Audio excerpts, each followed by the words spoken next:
గంటలకు సార్వత్రిక షెడ్యూల్ విడుదల 18వ లోక్సభ 4 రాష్ట్రాల అసెంబ్లీల ఎన్నికలకు తేదీల ప్రకటన దేశంలో అతిపెద్ద ప్రజాస్వామ్య పండుగకు నేడు నగారం మోగబోతుంది. సార్వత్రిక ఎన్నికల షెడ్యూల్ శనివారం మధ్యాహ్నం 3 గంటలకు విడుదల కాబోతోంది.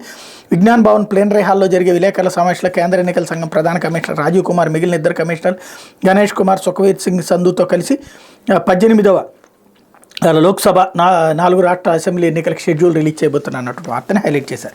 ఢిల్లీ మద్యం కేసులో కవిత అరెస్ట్ ఎన్నికల ముంగిట కీలక పరిణామం. మనీ లాండరింగ్ నిరోధ చట్టం కింద చర్యలు తీసుకున్న ఈడీ 100 కోట్ల హవాలా లావాదేవీలపై విచారణ. అరుణ్ రామచంద్ర పిళ్ళై వాంగ్మూలమే కీలకమంటూ ఈ వార్తని అసలు వార్త లోపలికి తీసుకెళ్లారు. ఫ్రంట్ మేజర్ వార్తని కాస్త కాకపోతే ఏంటంటే అక్కడ కేసీఆర్ కోసం కవర్ చేయాలి, అట్ ద సేమ్ టైం తప్పదు, కొంత వార్త అయితే వేయాలి కదా, కాబట్టి దానికి సంబంధించినటువంటి వార్తని మాత్రం లోపల ఎక్కడో వేసామని చెప్పేసి రాసుకొచ్చారు. అందులో ప్రధానమైనటువంటిది అయితే కవిత అరెస్ట్ అన్నటువంటి చివరికి జాతీయ వార్తల్లోకి తోసేశారనమాట. మన తెలంగాణలో జరిగినటువంటిది అదే. ఇక్కడ ఇష్యూస్ మాత్రం అక్కడ హైలైట్ అవుతుంటాయి. సంచలనం సృష్టించిన ఢిల్లీ మద్యం కేసులో కీలక పరిణామం చోటు చేసుకుని తెలంగాణ మాజీ ముఖ్యమంత్రి కేసీఆర్ కుమార్తె బీఆర్ఎస్ ఎమ్మెల్యే కవితను ఎన్ఫోర్స్మెంట్ డైరెక్టరేట్ శుక్రవారం అరెస్ట్ చేసి మనీ లాండరింగ్ నిరోధక చట్టం కింద సాయంత్రం 5:20 గంటలకు అరెస్ట్ చేసినట్టు ఈడీ అసిస్టెంట్ డైరెక్టర్ జోగేంద్ర ప్రకటించారు.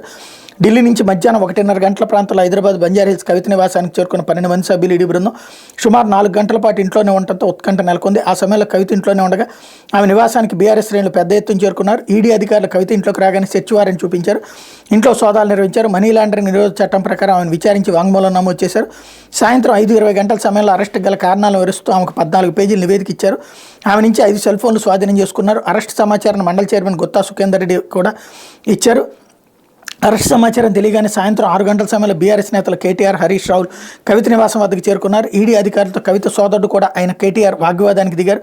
అరెస్ట్ చేయబోమంటూ సుప్రీంకోర్టులో అండర్టేకింగ్ ఇచ్చి ఇప్పుడు ఎలా అరెస్ట్ చేస్తారు, మాట తప్పుతున్నందు కోర్టు ద్వారా ఇబ్బందులు ఎదుర్కోవాల్సి వస్తుందని ఈడీ డిప్యూటీ డైరెక్టర్ భానుప్రియ మీనాకు స్పష్టం చేశారు. ఈ సందర్భంగా ఇద్దరి మధ్య కొంత వాగ్వాదం చోటు చేసుకుంది. ట్రాన్సిట్ వారెంట్ లేకుండా ఢిల్లీ ఎలా తరలిస్తారని కేటీఆర్ ప్రశ్నించారు. కావాలని శుక్రవారం వచ్చారని ఆక్షేపించారు అన్నటువంటి వార్తని హైలైట్ చేశారు. ఇకపోతే